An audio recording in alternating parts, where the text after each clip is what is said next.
ایسے ہی بول دو. اعوذ باللہ من الشیطان الرجیم. بسم اللہ الرحمن الرحیم. اذا مات العالم مات العالم. ہمارے زمانے کے بہت ہی برجستہ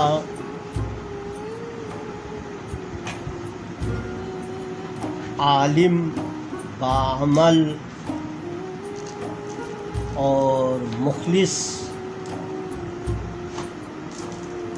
ملت کے خدمت کرنے والے، دین کے خدمت کرنے والے ایک بہت بڑا پائے کے عالم دین گزرے، جن کو سید صفدر حسین نقوی کہا جاتا ہے. اللہ تبارک و تعالیٰ ان کے درجات مزید بلند فرمائیں، اپنے اجداد کے ساتھ محشور، اولاد بازماندگان کو صبر اور ان کو بھی ان کی طرح خدمت کی توفیق عنایت فرمائے. قبلہ صاحب جب دینی خدمات انجام دے رہے تھے، میں ایک ابتدائی طالب علم تھا. جو کچھ میں نے اپنے آنکھوں سے دیکھا اور اساتذہ سے سنا، ان میں سے ایک یہ ہے، میرے ابتدائی مخلص ترین دو استاد ہیں، دونوں ان کے شاگرد ہیں. ایک اخن غلام حسین، دوسرا علامہ شیخ محسن صاحب. قبلہ آغا صفدر علی اللہ مقامہ بے حد مخلص تھے طلاب کے خدمت میں، ملت کی خدمت میں، دین کی خدمت میں. ہمارے جو ساتھی جامع المنتظر میں ان کے زیر سایہ تربیت پائے، تعلیم حاصل کیے، وہ بتاتے تھے کہ جب ہم کبھی گھر میں جانا ہو یا بیمار ہو تو آغا صاحب کے علم میں لاتے تو فوراً ہمارے مالی مشکلات حل کر دیتے. ہمارے تمام امیدیں، سہارا، حوصلہ آپ ہی کے ذات ہوتے ہیں. ان کے ہوتے ہوئے ہمیں کوئی پریشانی، مشکلات پیش نہیں آتا. اگر کوئی پیش آ جائے تو قبلہ فوراً بر وقت حل فرماتے ہیں. ان کے بقول بہت ہی مخلص، نیک مربی اور استاد تھے. ایک یہ تحریک کی ابتدائی دور میں اسلام آباد میں رہا تو قبلہ عارف مرحوم کے ساتھ علی اللہ مقامہ میٹنگوں میں شریک ہوتے تھے. تو اس وقت میں ان کے لیے چائے دینے کے لیے آیت اللہ حکیم میں صابر صاحب ان کے گھر پہ زیادہ تر میٹنگیں ہوتی تھی، یا جامع اہل بیت میں، تو میں چائے دینے کے لیے بیٹھتا تھا. تو اس وقت میں محسوس کرتا تھا قبلہ صاحب ایک ہاتھ سے قلم سے تفسیر نمونے کی ترجمہ کر رہے تھے اور کان سے اور زبان سے میٹنگ میں شریک ہوتے تھے، اور تیسرا ان کا حقہ بھی چل رہا ہوتا تھا. یعنی اسی وقت جہاں پر تفسیر نمونہ کی ترجمہ لکھ رہے ہوتے تھے، اس وقت قوم کے فکر میں دھماک ادھر بھی مصروف اور میٹنگ بھی اٹینڈ کر رہے ہوتے تھے، ضرورت کی باتیں ان کو سنا رہے ہوتے. یوں عرض کروں کہ دین کی خدمت ان کا اتنا شوق تھا، میٹنگوں میں بھی وہ تفسیر کی ترجمہ اور لکھنے کو نہیں چھوڑتے تھے. یہ ان کی توفیق ہے، ہر کس و ناکس کو توفیق نہیں ہوتی. ایک اور چیز جو ہے، اسلام آباد میں دھرنا ہوا اور دھرنے کے بعد سیکریٹریٹ پر قبضہ ہوا۔ اس میں 3-4 علماء نے پہلے میٹنگ کی کسی خاص مقصد کے لیے، تو فیصلہ ہوا ہر آدمی اپنے حساب سے پیسہ دیں گے۔ آغا ساجد اور ایک احمد حسن نوری صاحب، ایک شیخ محسن صاحب۔ آغا ساجد نے اپنے گھر بیچ کے پیسے لایا اپنا حصہ۔ احمد حسن نوری کی اسلام آباد میں بہت پڑاپڑتی تھی اس سے۔ شیخ محسن صاحب کے پاس کچھ بھی نہیں تھا، تو انہوں نے آغا صاحب کو، آغا صفدر علی اللہ مقامہ کو ٹیلیفون کیا۔ اس زمانے میں، وہ 88 کے زمانے میں، ایک ٹیلیفون کے اوپر، یعنی اپنے شاگرد کے، اپنے ساتھی شاگرد کے ایک ٹیلیفون کے اوپر اس زمانے میں اس کنونشن کا خرچہ جتنے بھی ہوا، انہوں نے 3 لاکھ روپیہ اس وقت دیے۔ بہت ہی مخلص تھے ہر کام میں۔ آغا عارف کو انتخاب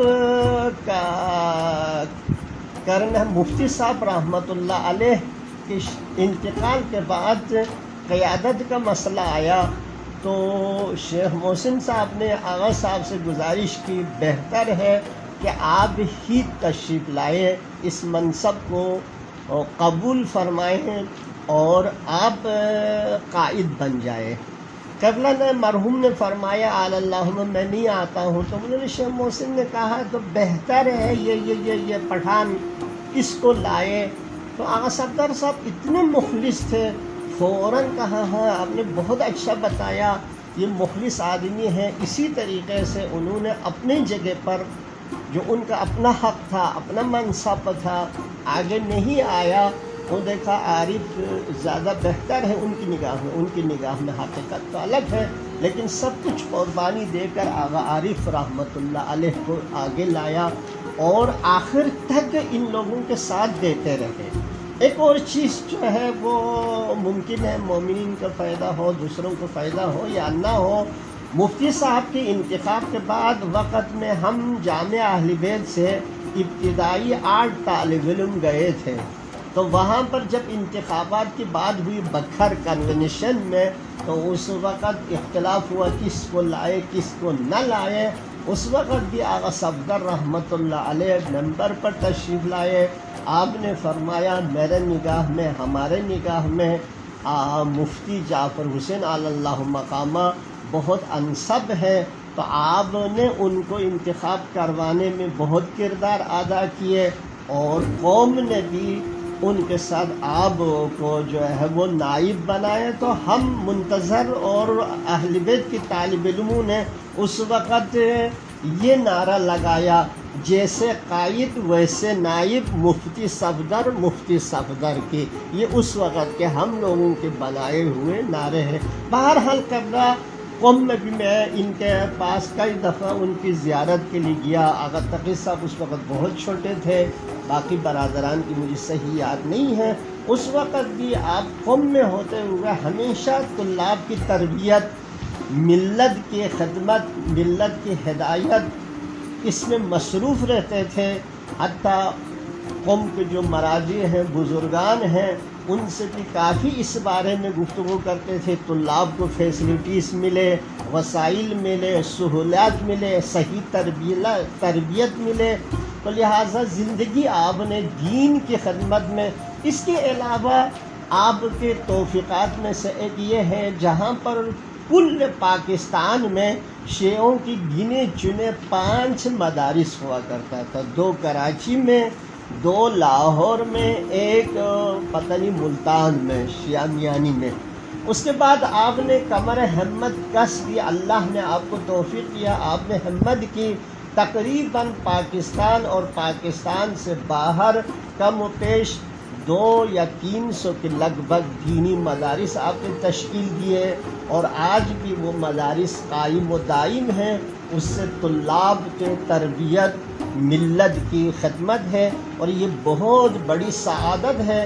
کسی مرجع کو، آدمی کو، عالم دین کو آج تک یہ توفیق نہیں ہوئی جتنے آپ کو آپ نے امریکہ میں بھی بنایا، لندن میں بھی ہے، ابھی بھی چل رہا ہے، ایران میں بھی ہیں، پاکستان کی چپے چپے، گلگت بلتستان، پنجاب، سندھ، سرحد، بلوچستان، ہر جگہ پر آپ کے مدارس موجود ہیں، اور اس مدارس سے یا آپ کی تربیت شدہ شاگرد بھی ہے اس وقت الحمدللہ پورے دنیا میں ہیں، خدمت کر رہے ہیں، اور ان سب کی خدمات میں آپ کی تربیت، آپ کا سوچ، آپ کا فکر شامل ہے۔